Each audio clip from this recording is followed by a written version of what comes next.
Coming up today on Locked On Texas Tech, we get to portal ponderings. And also we hear from our local Minister of Defense. Next on Locked On Texas Tech. You are Locked On Texas Tech, your daily podcast on the Texas Tech Red Raiders. Part of the Locked On Podcast Network, your team every day. We're going to start this thing off right. Raider!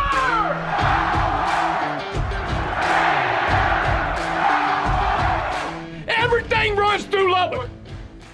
Glad to have you along for the ride again on Locked On Texas Tech on the Locked On Podcast Network. Thanks for making us your first listen every day on YouTube or anywhere you get podcasts. He's the only Chris Level, and I'm Casey Cowan. Coming up today, want to get to football, and we're getting defensive with our local Minister of Defense, Brother Tim DeRuyter. We'll hear from coming up on today's episode. But before we get to football, Chris, going to kick off today's show actually referring to what we touched on yesterday. That was, at that time, some reported intention that Jalen Tyson would be entering the transfer portal. Since we last convened, he has officially done that, and there's some things to process now as far as where the destination could be. I did have to laugh a little bit in reading the announcement from Jalen. It's just because this is what they do now, but I always like the qualifier of I'm entering the transfer portal with the option to return, like that's some official contract term or something like that. I guess that's yet to be determined, but he did say it. But now we're left to wonder, what does the future hold for Jalen Tyson? And of course, Chris, as Texas Tech basketball fans, man, we've seen some former Red Raiders show up elsewhere, be impactful, be productive, sometimes on your own conference schedule. So I know a lot of us are probably wondering, oof, if we don't see him again in a Red Raider uniform, are we going to see him again in an opposing uniform? Whole lot to take in here with this announcement from Jalen Tyson. Yeah, yesterday when we spoke, it wasn't official yet, but you get the the message from him and the social media graphic and all those things. And yeah, he's going to go into the portal. I would say I'll be surprised. Again, I could be wrong, but I'll be surprised if he returns or has the option to return. I think everybody will kind of go their separate way. That's my guess. Just because why would you want to return? What change? What would have changed? There's a reason you're getting into the portal, and he's clearly going to be somebody that gets. There are some players that get into the portal. And it's like, well, didn't really hear from anybody. Was looking to upgrade. It's the John Travolta meme from Pulp Fiction. Hey, yeah. Everybody go. That's right. No doubt. Great film, by the way. There's my wallet in the bag. It's the one that says, on it. He's going to have options. I think, it's been starting to be reported that Kansas has interest. I think it's being reported that Jalen Tyson also has interest in Kansas. So the Kansas fan base kind of having some fun at the Red Raider fan base expense, and that, hey, man, you Texas Tech can groom them up, and we'll just take them when the time is right. I don't know what will happen there, but I don't anticipate a return there. I just don't, because I just don't know what would have changed. There's a reason it kind of took this long to get into the portal, and then now that you're in, you're going to start hearing from folks. And look, this is a player that was here for 1 year. It depends on who you believe, but I've even heard that. Now this would have been tricky. That Chris Beard told Mark, don't take him. He's hard to coach. Like whenever that went down back in I guess November, December of, what would that have been? 2021, I guess. That's right. Yeah. But at the time, they did take him. They had a spot open. And I think that, Tech and Coach Adams at the time were looking for the PR, part of it as much as anything. And so, like, man, we could take a guy from Texas right now. Like, Me too, man. We're already the kingmaker, early on in our tenure. So, and it just didn't ever vibe between Jaylon and I think Mark and that staff. I think it was kind of up and down. People see his talent. He is extremely talented. I think, that they're, to be fair, and he was always nice to me, but to be fair, I think most people around him would say, just, hey, part of the maturity process for him is being a bit more consistent and being he's emotional. And I think sometimes that benefited him, sometimes that maybe hurt him a little bit, but that's just part of being young sometimes, or younger. Because people forget, yes, he's been in college for 2 years, but he was really, this past year was a freshman year. And people saw, I think, kind of the highs, kind of the, some of the struggles, because I'm sitting there watching him in Ames, Iowa, and I'm thinking like, wow, this is tough to watch. A team and a few of these players, he was one of them, struggle mightily and just kind of get lapped and circled and just it was ugly. And then there were times when he could just roll out of bed and get you 18 and 12 and not really play that well. But that's just kind of how good he is. So I don't know how we got here.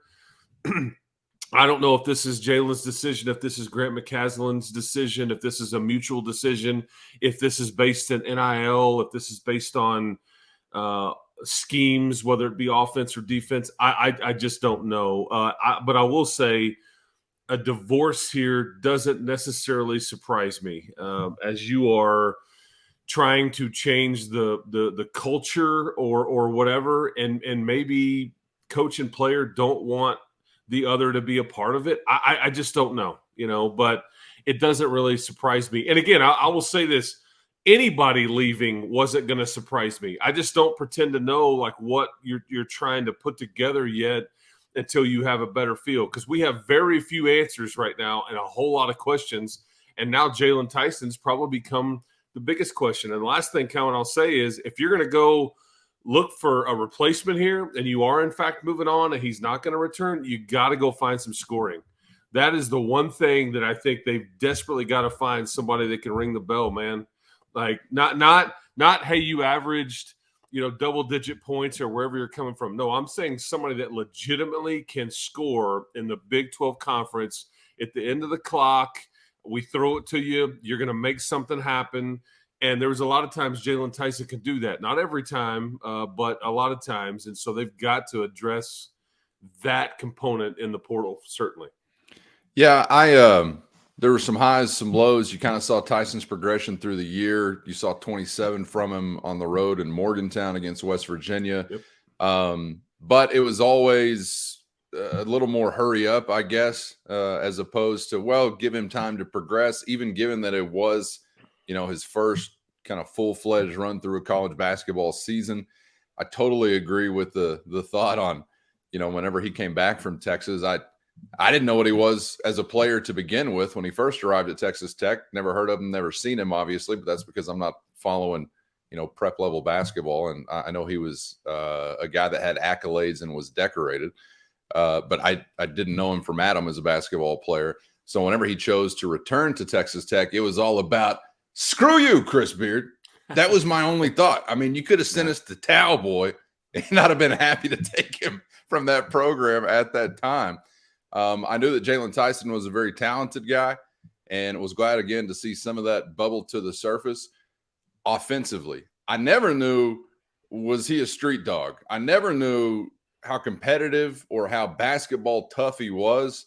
I don't know how personally tough he is. Not that really matters, but from a basketball perspective, is he someone that wanted to do the things that were not all that sexy? Is he someone that wanted to defend, was so competitive he almost hated losing more than he enjoyed winning, was somebody that really was going to do day to day what you needed to happen within this program?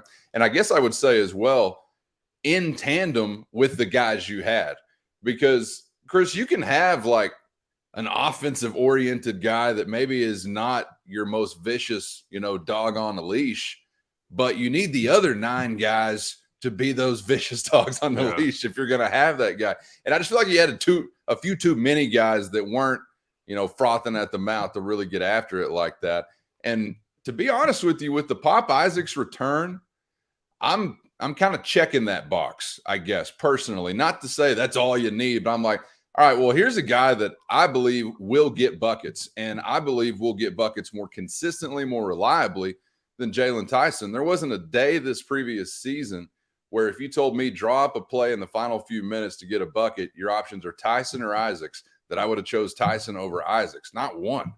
And I don't really know what that says for either one of them, and I wish Tyson the best of luck somewhere else far, far away, not in the Big 12 conference, but I'm glad to have Isaacs in the position that he's in, and I almost feel like there is more of an upside as far as rounding out your game, being a competitor, not just a scorer, but being a basketball player. There's more upside in my elementary perspective with Pop Isaacs than there is with Jalen Tyson. So I'm not saying they were the same player, but their best attribute right now as basketball players on this level is scoring the basketball. If that's your only attribute ever, it's probably not going to be a long basketball career for you.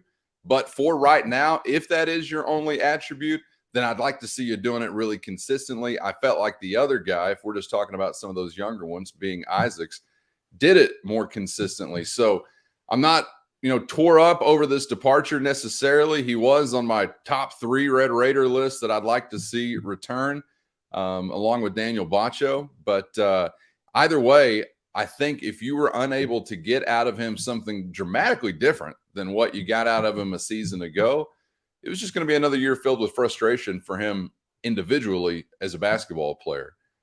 Just my perspective, but I think if he can find a fit maybe in a different type of style or where there's not already other guys on the perimeter who are taking up the role of, I will score and occasionally think about defense. If they don't already have one of those guys, then maybe he'll fit in very well there. Does that make sense? Everybody knows this. A team is just like a puzzle piece. Not all puzzle pieces are the same. Guys have different roles, different personalities, whatever. But I felt like you had a few too many guys in similar categories on the perimeter a season ago. So maybe if you mix it up a little bit, I don't know, you could see some improvement there. But wish him luck again anywhere he goes, aside from those places that wind up on a Texas Tech schedule. If that is the case, then you know what I'm wishing you, my man. And I can't say it on this program. They're cheering in the audience. All right, we're leaving the hoops there to the side. We're getting to the football realm. Coming up dead ahead, the Minister of Defense, Tim DeRuyter. We're hearing from him on what's coming up on that side of the ball this season and some experiences / takeaways literally from a season ago. Next on Locked On Texas Tech.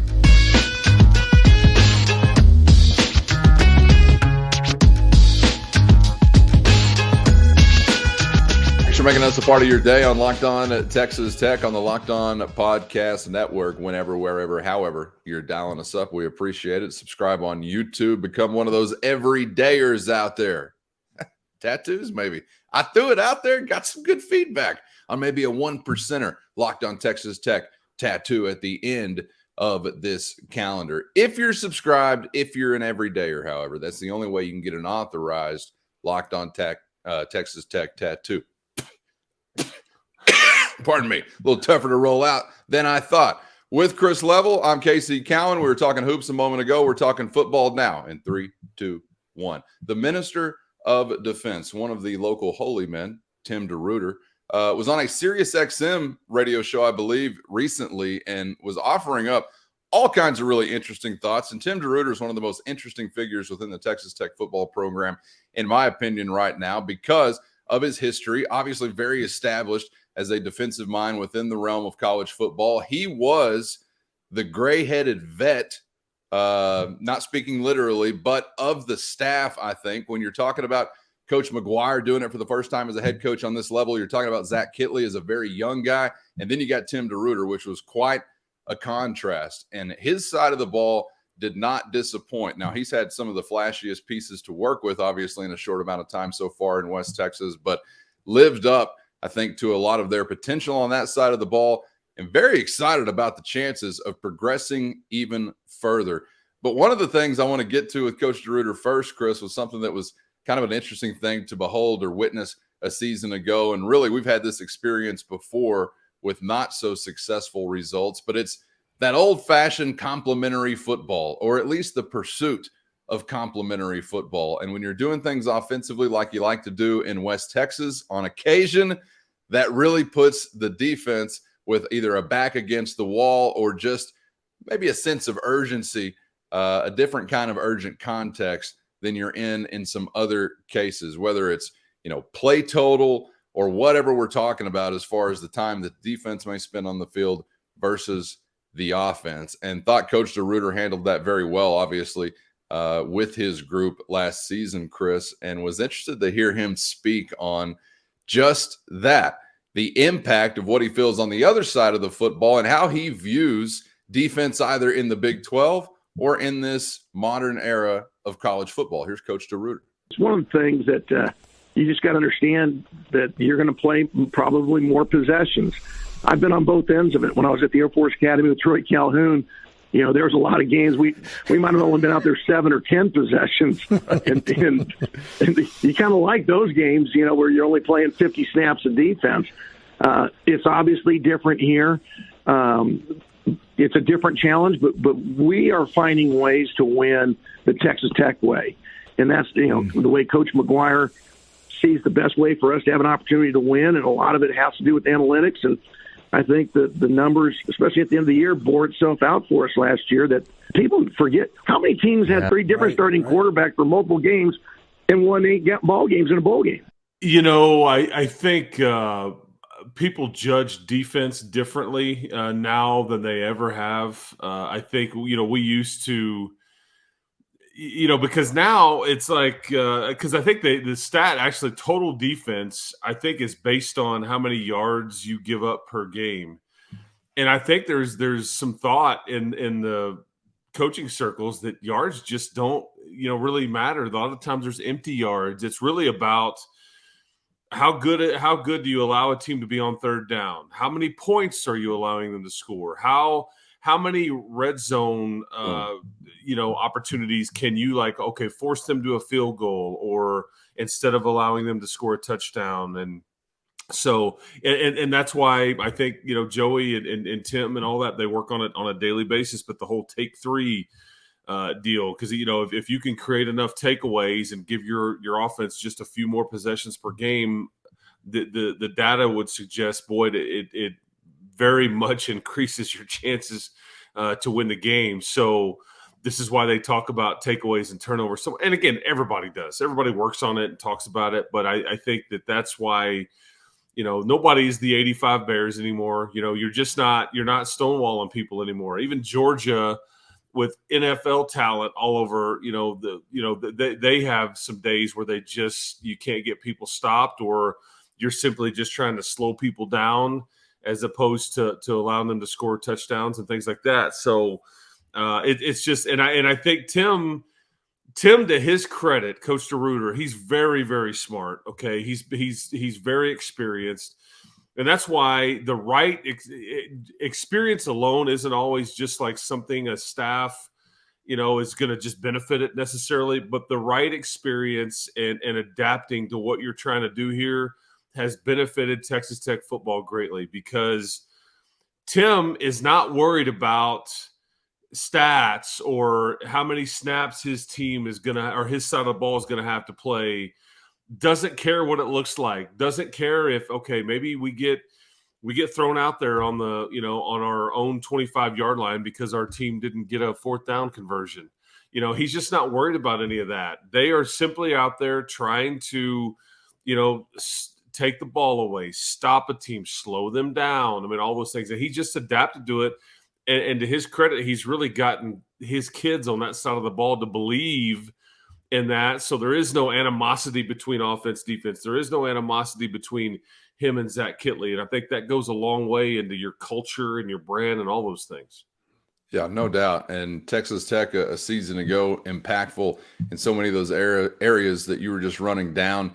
Might surprise you to find that in Big 12 play alone, Texas Tech is the #1 red zone defense in the conference. And one of the things I really liked about just that specific factoid, Chris, was that 8 times, by far the most in the league, you're repelling or turning away points as a result of downs. It's not even like it was always just a huge play, a turnover or something like that. No, you were making them hit that fourth down and get off the field. Was it Iowa State? You had like 3 of those, or at least 2 of those, like fourth down goal line stands. I mean, you really got tough in some tough spots on the field. And, your thought on offenses in this day and age is on the money, because empty yards has been a real thing for so long. And if it hasn't been watching defense that's given you that idea, it could have been watching offense here in West Texas. I mean, I thought Cliff Kingsbury's offense oftentimes was a great example of just how flashy statistically you could be while also not being impactful, which I thought resulted in not being a good offense. You're there to score points at the end of the day. I'm sure every defense in the country would love for you to run 20-20. Go mad, buddy, piling up total yards from 20-yard line to 20-yard line. But if we're only giving you 3 and not 6, or keeping you off the board entirely, you're going to have a tough time at the end of the day.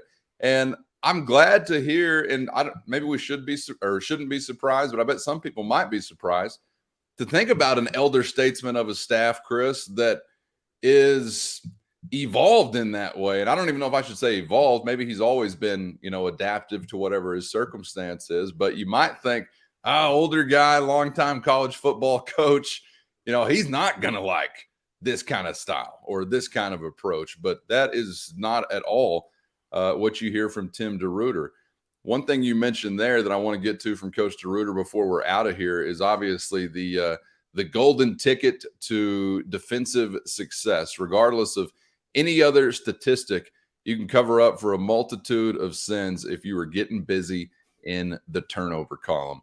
There are obviously some good days for Texas Tech a season ago, but there are also some extended periods where you weren't doing what you wanted to do in that area. I think you can be a heck of a lot better as a team. Still a long way to go. The ceiling is much higher. Will you do it this year? I don't know. But Coach DeRuyter did speak on how you go about generating takeaways and obviously what it can mean for not only your defense, but your team overall. Here again is Tim DeRuyter.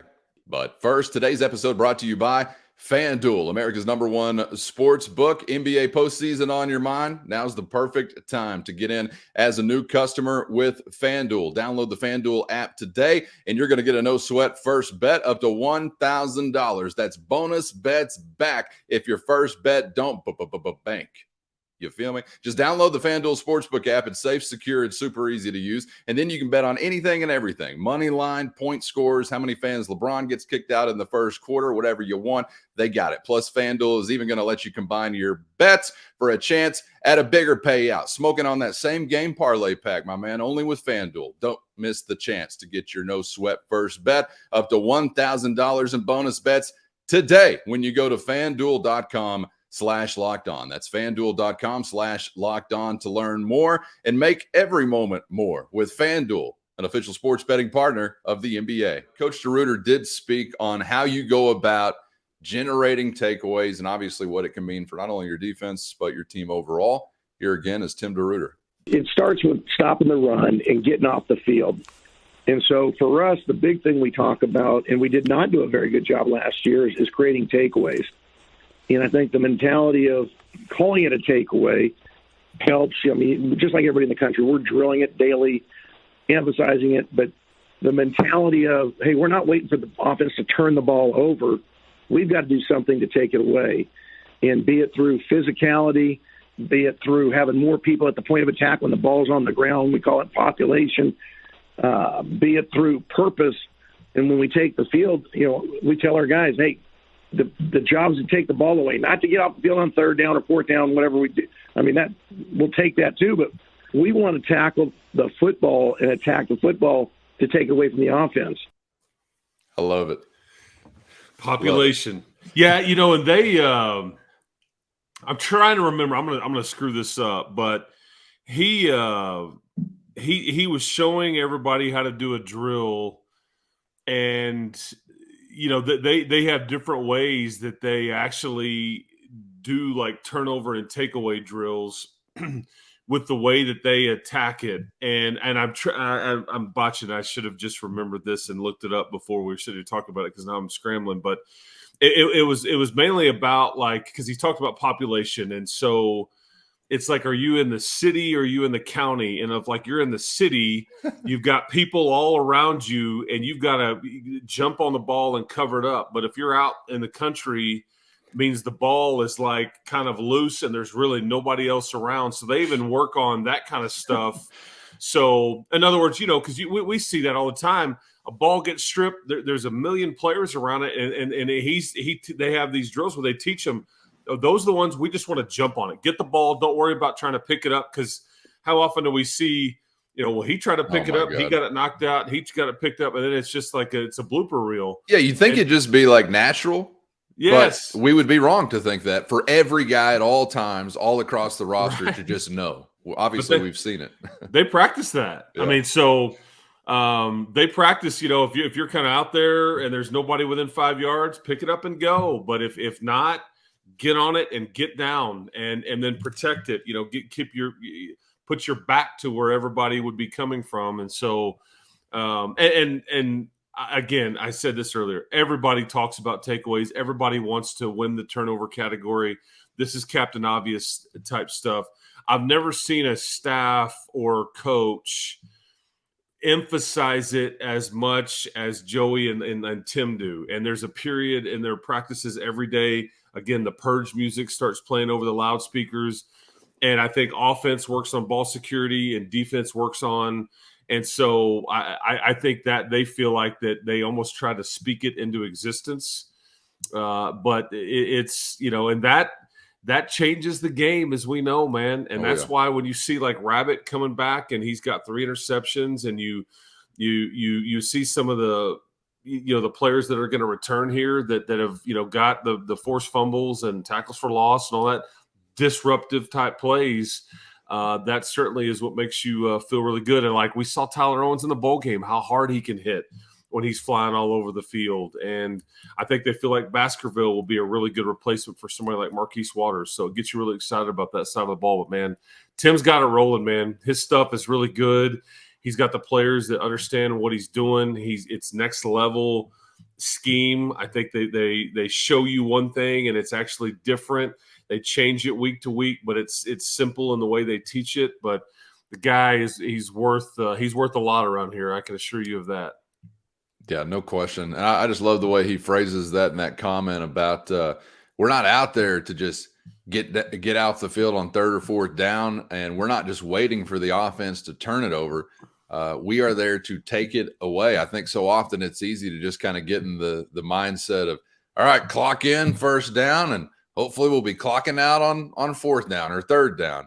And if they screw something up and bobble the ball, well, great play by us, but we're just going to rely on them to screw something up. Yeah. When in reality, I think focusing on just that will result in just that. You ever do those like meditation exercises or whatever? They're like focus on this part of your body. And then all of a sudden it's like, whoa, you really can like do something. If you concentrate every bit of energy in this singular space, I think it can produce some good things.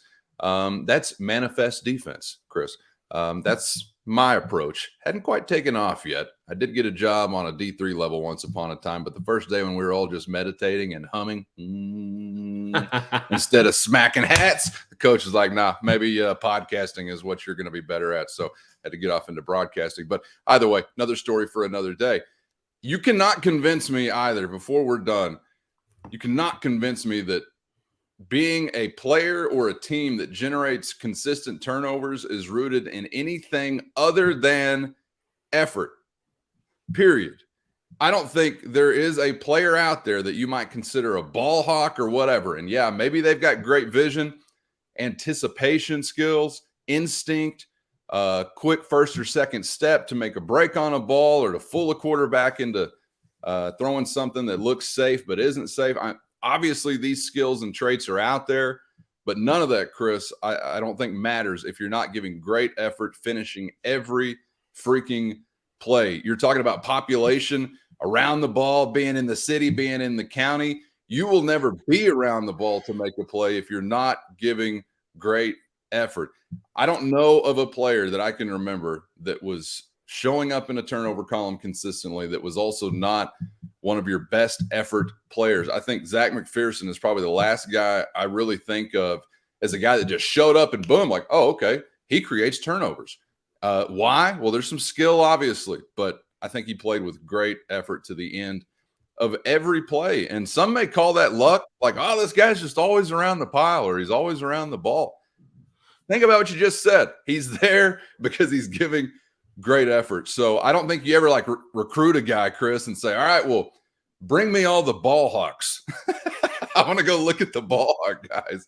I think first you're saying, bring me the guy that's giving great effort, because you can probably wind up with him in that ball hawk kind of space. And, you know, when your best players, your most talented players are those guys giving great effort, man, you're looking at a really healthy program. And I know your turnover numbers were not what you wanted it to be a season ago, but I thought we had a lot of that, where some of your most talented guys, or your most talented guys, period, were the guys that were playing hardest. And obviously that is infectious to everybody else on the roster if you have that going on. Yeah, I think that's just kind of who that side of the ball is, man. I mean, you've got a lot, and again, I think you've gotten faster. That also helps what you're talking about, and I think just overall effort helps what you're talking about. And good things usually happen when you're again quick to the ball and creating the population that Coach DeRuyter talked about. But effort and not giving up on plays, or trying to strip people and do things from behind when you could have just like, okay, well, they're going to score right here. But whatever it may be, I just think it's kind of a mindset. And I remember what was the saying toward the tail end of the season, and you got a strength coach with that big old tire, on the sideline, keep one foot in the tire. Remember, don't. It's the Creed movie reference. Like, don't step out. Like, you got one foot in, and I'm fighting the guy across from me, and don't be the first guy that steps out. And I think that, that's it's a great kind of, motto or something that they kind of bought into at the tail end, and it certainly worked. Yeah, and a good lesson for all of us here today. If you're a country mouse or a city mouse, there's a difference there. You see that 20 on the ground in the city, you get on that son of a gun quickly. You see that 20 in the country, you scoop and score. Maybe head to Waymore's for a toot and a T-shirt. You never know. But there's a big difference, and I think that could apply to all of us in our lives today. Useful, practical information for you on this episode of Locked On Texas Tech. If you made it to the end, that is, those who dipped out, they don't know what to do. They see that 20 and they're going to scoop and score in the city. Fools! You've cost your team an opportunity. All right. Thanks for joining us again on Locked On Texas Tech. Those everydayers out there got a special place in our heart. Become one of those by subscribing on YouTube or anywhere you get podcasts so you never miss an episode. We're back at around to do it all over again. On the other side, Chris, looking forward to it, man. Enjoyed it as always today. You bet, man. Keep hope alive, and we'll see kind of what happens with the old portaling situation as the days go by here. Very active this week, it seems like. So anyway, we'll talk to you tomorrow. Keep hope alive, right, everybody. Grand Canyon, Nevada visitors this week, and who else knows what might show up on campus before the week is done. So make sure you're locked in to Locked On Texas Tech. Subscribe on YouTube or anywhere you get podcasts so you never miss an episode. For Chris, I'm Casey. We'll see you on the next one on Locked On Texas Tech.